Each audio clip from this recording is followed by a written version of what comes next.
Bonjour Rudy. Il y a quelques jours s'est ouvert le procès des attentats du 13 novembre 2015.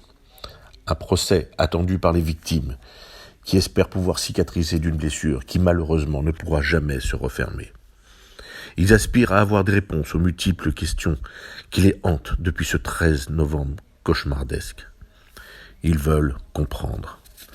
Cette attente est plus que légitime, mais elle se heurte à une idéologie qui n'a jamais, depuis qu'elle connaît ses actes terroristes, affiché le moindre regret ni remords.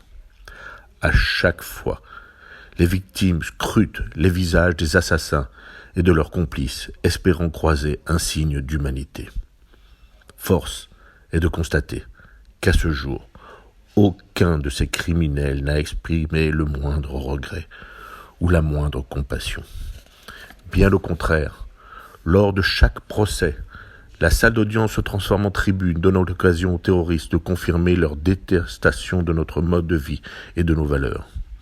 Face à la presse et aux caméras de télévision, les islamistes, rejetant nos lois, et envoient un message à tous ceux qui n'attendent parfois qu'un signe pour passer à l'acte.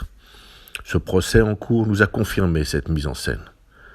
Le principal accusé, muet depuis plus de 5 ans, dont je refuse de prononcer le nom et dont je regrette l'affichage de la photo sur tous les médias, a profité de cette occasion unique pour exprimer sa haine, réaffirmer son allégeance à l'islamisme et se placer en victime.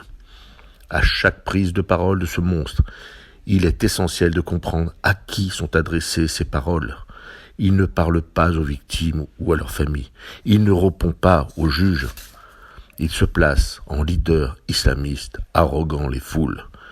Ce constat, à chaque fois confirmé lors de chaque procès, me laisse penser que notre justice doit empêcher ce dangereux spectacle.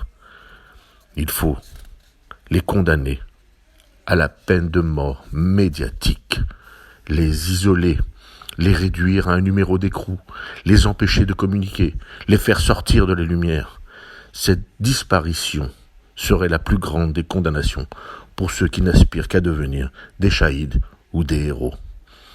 En cette veille de Kippour, je vous souhaitais à tous d'être inscrits dans le livre de la vie et de ne jamais croiser un de ces monstres.